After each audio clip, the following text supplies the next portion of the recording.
Ahli Parlimen Perikatan Nasional nampaknya tidak terkesan dengan permohonan penuh emosi Menteri Pendidikan Fadlina Siddiq di Dewan Rakyat berkenaan Minggu Solidariti Palestin.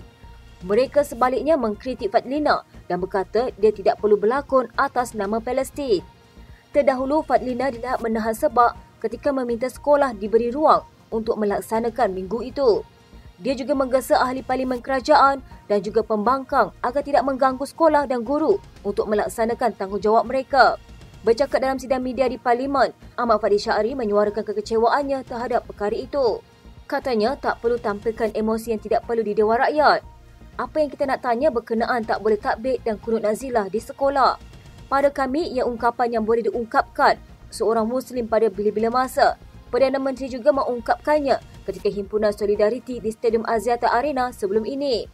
Fadlina tidak serius bangkitkan isu ini. Dia hanya bangkitkannya pada 3 minit terakhir ucapan penggulungannya. Dia juga langsung tidak sentuh berkenaan 12 wakil rakyat dan partinya sendiri yang gesa Minggu Solidariti Palestin dikaji semula. Tolong minta dia lebih serius dan jangan berlakon atas nama Palestin. Berkenaan takbir dan kunut nazilah, Fadlina berkata jangan susah hati kalau sekolah tak ada takbir, tak ada kunut nazilah. Ada sebab mengapa ia berlangsung dalam suasana aktiviti yang dibenarkan dan bersesuaian dengan sekolah tersebut. Idris Ahmad yang juga menyuarakan perkara sama dan bertanya jika Fadlina dan kementeriannya berdepan tekanan sehingga takbir dan kunut nazilah tidak boleh dibacakan ketika minggu tersebut. Dia berkata jika wujud tekanan seumpama itu, Perikatan Nasional sedia untuk menyuarakan sokongan terhadap Fadlina. Katanya kami berharap program Solidariti tidak dipolitikkan dan dijadikan isu untuk menyerang mana-mana pihak.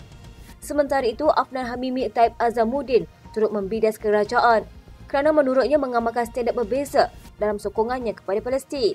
Katanya Perdana Menteri cakap sokong Palestin tapi di sekolah nak jelaskan sokongan kepada Palestin tidak boleh. Ahli Parlimen Kerajaan ada berbeza pandangan.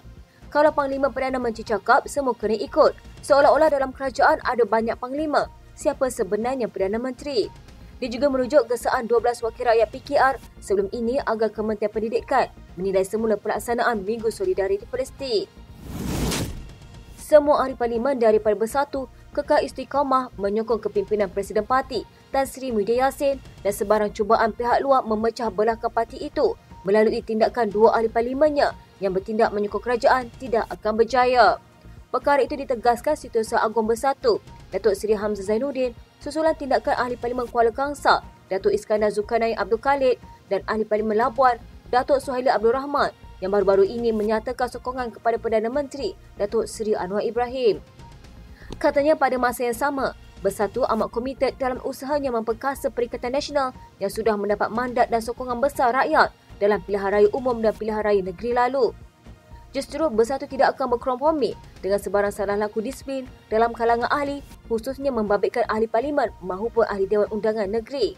Isnin lalu, Suhaili dalam satu kenyataan menyatakan sokongannya kepada Perdana Menteri dan ia dibuat selepas mengambil kira semua permasalahan rakyat Labuan yang berdepan dengan kos sara hidup yang semakin tinggi serta gangguan bekalan air dan bekalan elektrik yang berterusan. Beliau ialah ahli parlimen kedua daripada Perikatan Nasional yang bertindak sedemikian selepas Iskandar Zulkarnain melakukan perkara sama pada 13 Oktober lalu.